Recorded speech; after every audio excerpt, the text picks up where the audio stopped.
Oke, baik. Assalamualaikum warahmatullahi wabarakatuh. Sebelumnya perkenalkan, nama saya Akbar Putra Darmawansyah dengan NIM 24 dari kelas Data Mining C. Nah, pada kesempatan kali ini saya akan membahas tentang clustering dengan algoritma library yang diperlukan seperti Pandas, NumPy, kemudian cluster buat clustering algoritma Kamiksnya, kemudian Seaborn dan SNSS yaitu untuk visualisasinya, kemudian skalian processing untuk scaling data, kemudian magnetic import, pivot nanti buat visualisasi datanya. Nah, yang pertama yang harus kita lakukan adalah yaitu kita meload file CSV-nya.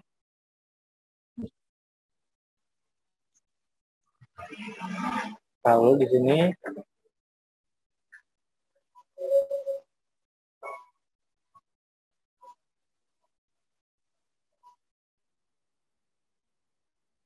kita upload dulu.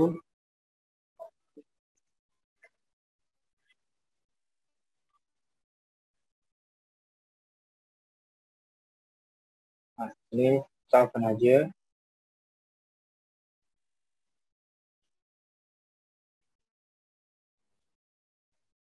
Nah, selanjutnya kita klik kanan, kita salin jalur, dan kita pastekan di sini. Nah, dan coba kita run.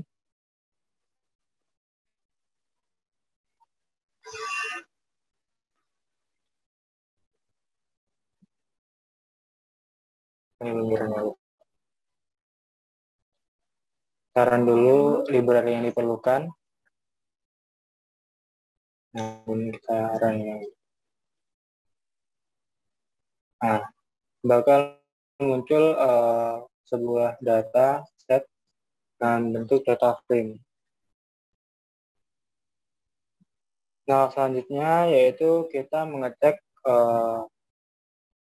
nilai nul dan juga cek paling tidak diketahui dengan cara kita print, kemudian kita masukkan data set yang tadi, kemudian kita pakai function is null, kemudian kita sum. Sama seperti yang tadi juga kita masukkan data setnya pd kamu dan kita dot isna dan kita sum. Nah, hasilnya akan seperti ini.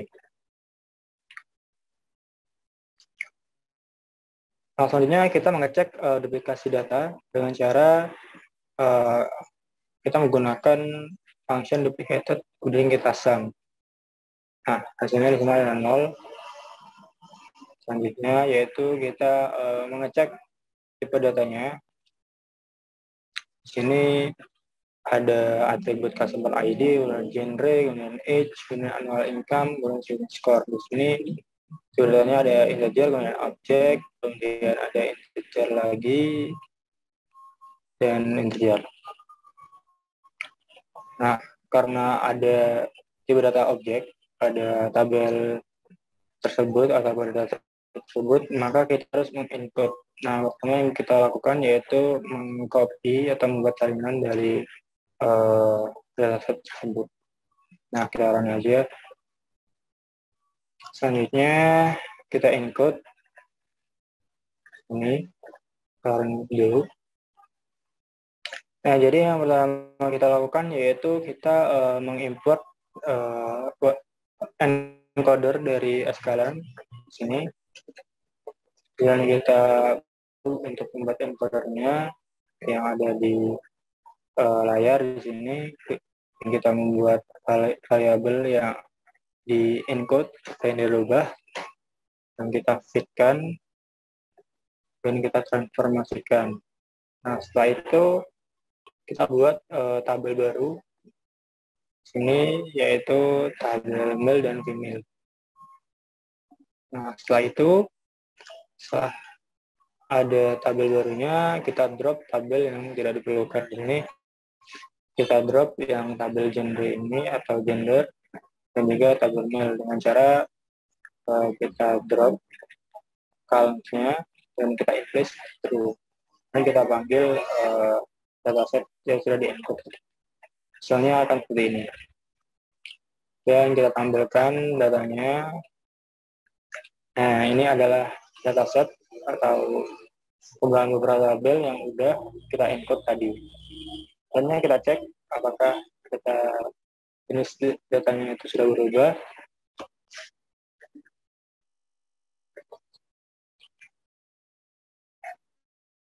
Nah, ternyata sudah berubah di sini jumlahnya integer dan float. Nah, selanjutnya yaitu kita mengecek outliers dengan visualisasi data dari boxplot. Coba kita run aja.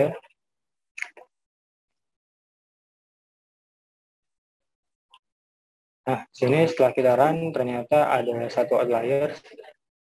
Ya, mungkin itu tidak usah kita handle karena cuma satu dan mungkin aja ada orang yang memiliki pendapatan sebesar 140-an ini. Selanjutnya kita memvisualisasikan korelasi dari semua tabel yang ada. Caranya yaitu kita panggil library yang sudah kita visualisasi tadi yaitu Seaborn, SNS.getMap, kemudian kita masukkan data yang sudah kita input, kemudian ilog, kemudian kita slicing semua tabel dari kolom ke setelah 1 sampai sebelum 4, dan kita dokter itu korelasi. Nah, hasilnya akan seperti ini. Oke, selanjutnya kita mengecek distribusi data ini. Pertama yang kita lakukan yaitu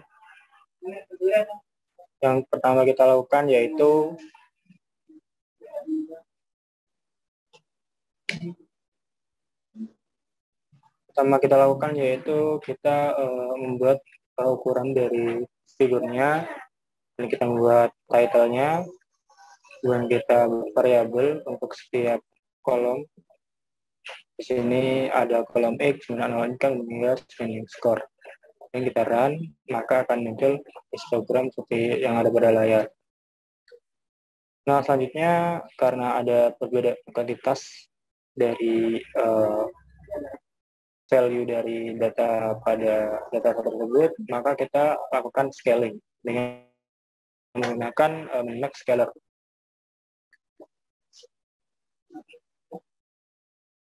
Nah, caranya kita buat variabel buat min-max scalernya untuk menampung function min-max scaler, kemudian kita buat variabel columns dari tabel yang ingin kita scaling di sini, yaitu semua baris dari kolom sesudah indeks yang satu. Ini kita fit, kemudian kita masukkan datasetnya. Nah, ini kita panggil. Nah, hasilnya yaitu seperti yang ada pada layar. Nah, selanjutnya kita menampilkan scatter plot dari data yang belum di clustering. Nah, yang ada pada layar di sini visualisasinya yaitu seperti ini. Selanjutnya yaitu kita menggunakan common algorithm. Nah, yang pertama kita lakukan yaitu membuat salinan dari dataset yang sudah di scaling tadi, kita membuat variabel PD copy. Coba kita run. Nah, kemudian kita buat sebuah variabel di mana variabel ini menampung tabel yang ingin kita jadikan untuk tabel atribut atau tabel tes untuk clustering dataset tersebut. Nah, di sini ada tabel atribut annual income dan juga spending score. Nah, setelah kita run, maka akan muncul value dan juga tabel yang sudah kita scaling tadi. Nah, selanjutnya di sini kita membuat sebuah function, di mana function ini nantinya akan secara otomatis mengklasterisasi data-data yang ada sesuai dengan tabel atribut yang tadi yaitu annual income dan juga spending score. Nah, yang kita lakukan yaitu kita mengimport dulu yang tadi yaitu kami kemudian sudah ya, kita membuat function untuk membuat cluster di sini. Kita akan dev kami cluster, kemudian kita masukkan parameter yang dibutuhkan. Di sini ada PD atau dataset, kemudian n cluster yaitu jumlah cluster yang ingin kita untuk ya, kita globalkan variable model dan juga predict. Ya, kita buat variable model ini commits dan kita masukkan parameternya dan kita fitkan dan predict apakah nanti itu sesuai. Dan kita buat juga check select score dengan parameter features. Kemudian selanjutnya yaitu kita diperintah untuk mengecek cluster dengan jumlah sebanyak 3. Nah, di sini yang perlu kita lakukan yaitu kita hanya memasukkan tabel atribut sesuai parameter yang sudah kita buat tadi sesuai fungsinya. Di sini ada features, kemudian jumlah cluster yang kita inginkan yaitu sebanyak 3. Sekarang dulu, dan sekarang select score-nya selipkan hingga select score-nya itu 0,45 sekian. Selanjutnya kita masukkan tabel clusternya yaitu cluster sesuai dengan prediksi yang tadi, maka akan muncul tabel baru bernama cluster yang nantinya ini akan memiliki value yaitu sesuai dengan klasterisasi yang sudah kita lakukan sebelumnya.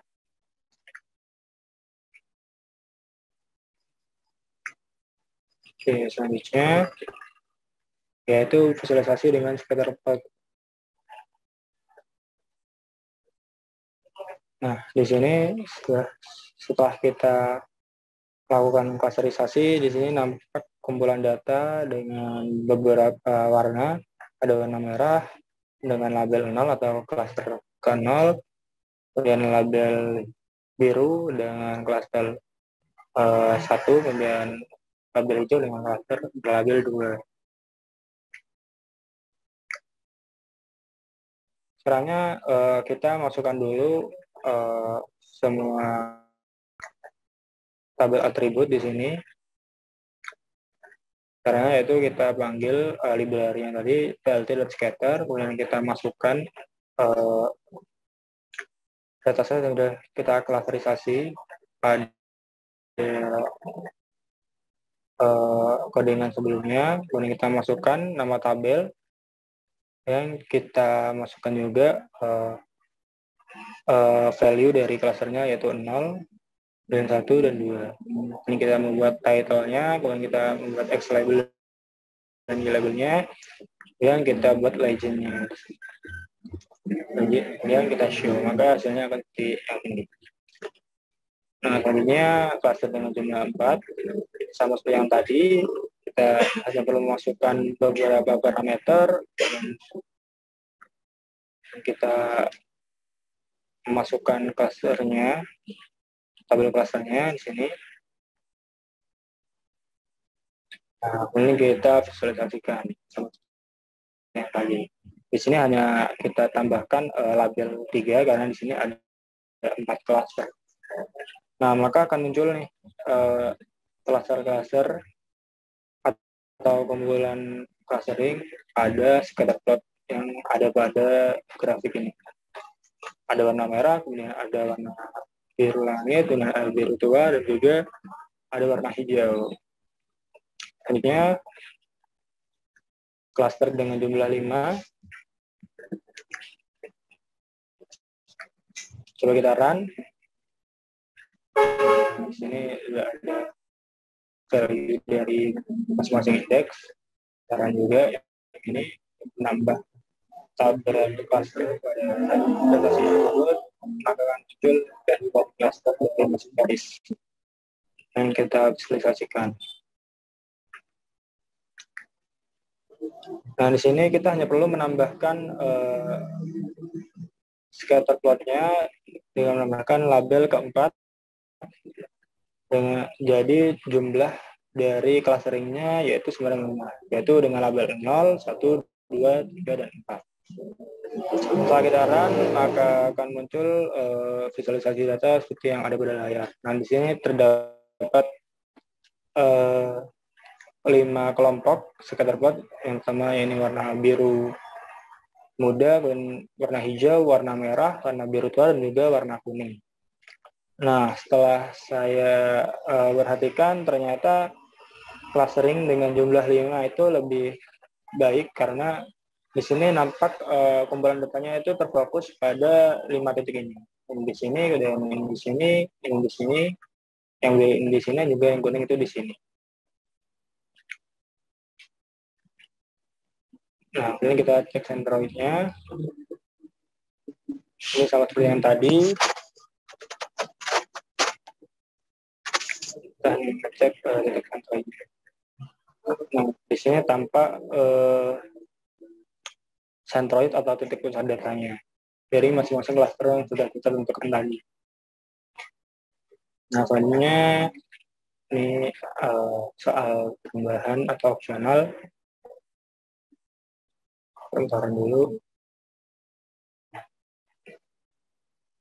Nah, elbow method ini adalah sebuah metode di mana kita bisa mencari jumlah klasterisasi yang tepat untuk sebuah dataset dengan beberapa parameter atau atribut yang dibutuhkan.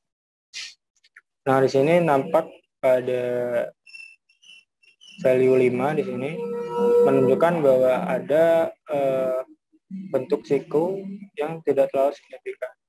Nah, jadi itu bisa jadi indikator bahwa klasterisasi dengan jumlah klaster 5 itu memiliki nilai yang baik. Nah, kemudian selanjutnya yaitu 3D visualisasi. Yang pertama kita buat features atau tabel atribut yang dibutuhkan. Di sini ada 3 karena 3 dimensi. Di sini ada annual income, spending score, kemudian age atau umur. Sebenarnya kita buat klasterisasi dengan jumlah 5 cluster dan juga kita masukkan tabel atributnya yang tadi. Dan kita masukkan tabel yang tadi, yaitu tabel cluster yang sudah kita predik, maka akan muncul cluster dari masing-masing baris yang ada pada dataset.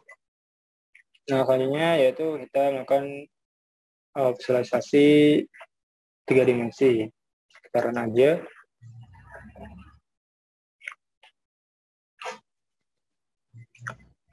Nah, yang pertama kita import dulu Plotly.express, SPX, kemudian kita buat figur atau size dari grafiknya. Kemudian kita masukkan beberapa parameter di sini. Di sini ada clustering, yaitu nama dataset yang sudah kita buat tadi dengan sudah kita scaling dengan scalar, kemudian kita masukkan sumbu X-nya yaitu annual income, dan sumbu Y-nya spending score, dan juga sumbu Z-nya yaitu X. Dan juga color-nya itu berdasarkan cluster yang sudah kita tentukan. Nah, di sini tampak ada kumpulan data dengan warna-warna yang berbeda sesuai dengan cluster-nya yang tadi. Nah, sebenarnya pada soal opsional ini ada PCA analisis, tapi karena yang kita hitung itu tabel atributnya itu cuma 2, jadi kita tidak bisa membuat PCA analisis, karena PCA analisis itu mengurangi jumlah atribut yang diperlukan untuk melakukan klasterisasi. Mungkin itu aja yang bisa aku sampaikan terkait dengan clustering Cummins. Jika ada salah kata, aku mohon maaf. Assalamualaikum warahmatullahi wabarakatuh.